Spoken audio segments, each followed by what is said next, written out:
We just received a new long-term contract, and we must pick one of four similar machines. We are given each machine's fixed cost per year and variable cost per unit, and the selling price is $148 per unit. Because the selling price is the same for all machines, the one with the lowest total cost at the given volume gives the highest profit. Let's visualize total cost as a function of quantity. We'll plot total cost in millions of dollars versus annual quantity in thousands of units. Each line is total cost equals fixed cost plus variable cost times Q. Observe the different slopes. Larger variable cost means a steeper line. We'll use the total cost formula. Total cost equals fixed cost plus variable cost times Q. We'll evaluate at 35,000, 65,000, and 73,000 units. Case A, quantity is 35,000 units. Mark that on our graph. Now, compute total cost for each machine. A is 1,960,000 plus 63 times 35,000.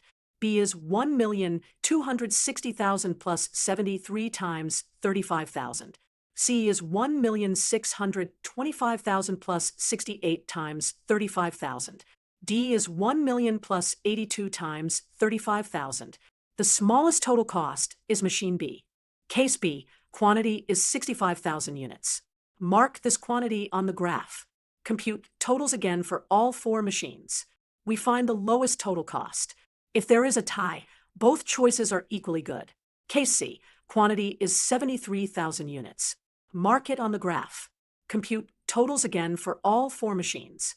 Choose the machine with the smallest total cost. Let's summarize our decisions.